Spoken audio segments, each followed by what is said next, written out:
भगवान श्री रमण महर्षि से एक बार एक भक्त महिला ने बताया कि जिस समय मैं हिंदू बनी तो मैंने भगवान शिव को देखा।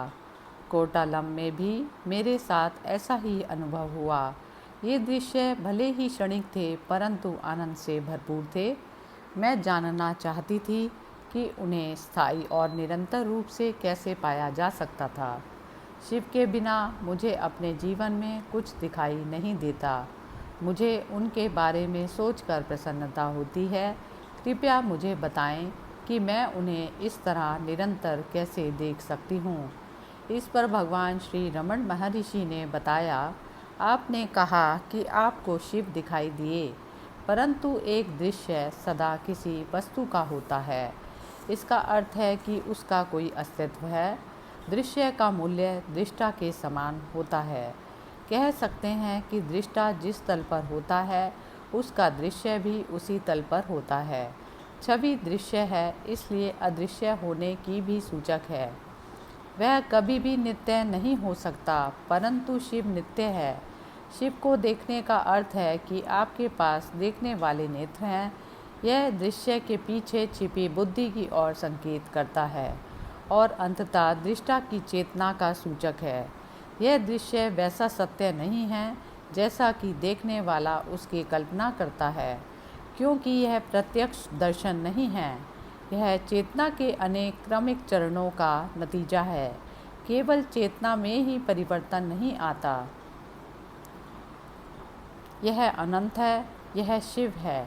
एक दृश्य इस बात का संकेत देता है कि किसी ने इसे देखा, परंतु यह कोई आत्मा के अस्तित्व से इनकार नहीं कर सकता।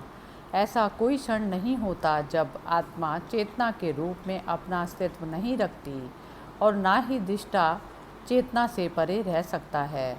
यह चेतना अनंत और एकमात्र आत्मा है। दृष्टा स्वयं को नहीं देख सकता। यह स्वयं को नहीं देख सकता केवल इसलिए वह अपने अस्तित्व का इनकार कर सकता है। नहीं तो सच्चे दृश्य का अर्थ होगा उसे देखना नहीं, उसमें होना। यह ज्ञान पाने के लिए उसके साथ होना। मैं जो हूँ वो हूँ, मैं शिव हूँ, उनसे परे कुछ नहीं हो सकता। सब कुछ शिव के भीतर और शिव के कारण ही है। इसलिए अनुसंधान करें, मैं कौन हूँ। इसी विचार में गहरे उतरें और आत्मा में स्थित रहें। यह स्थित होना ही शिव है। शिव की उन झलकियों को पुनः पाने की अपेक्षा न रखें। आप जो वस्तुएं देखती हैं उनमें और शिव में क्या अंतर है। वे विषय और वस्तु दोनों ही हैं। आप शिव के बिना नहीं हो सकती।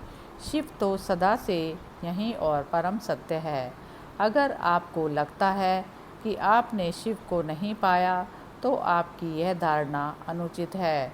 यही तो उन्हें पाने की राह में बाधा है। इस विषय को त्यागें और उनका बोध पालें।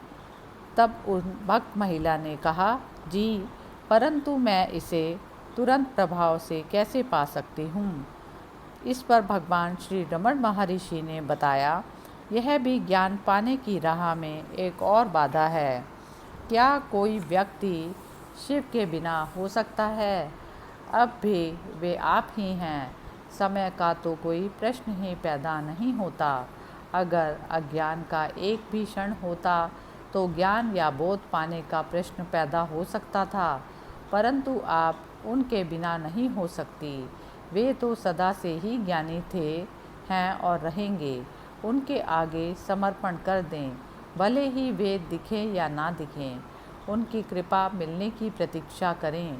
अगर आप उनसे मनचाहा पाना चाहती हैं तो यह समर्पण नहीं, आदेश है।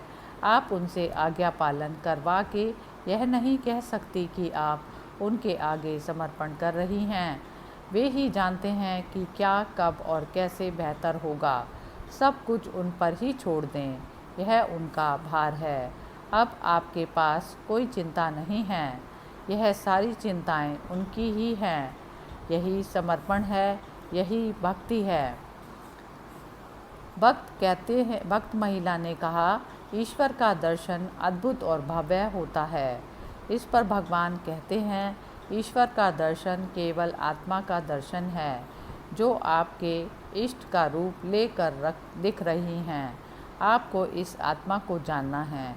भगवान अक्सर कहते थे, ईश्वर को जानना ही उन्हें प्रेम करना है। इसलिए ज्ञान और भक्ति का पथ एक ही है। हरि ओम तत्सत।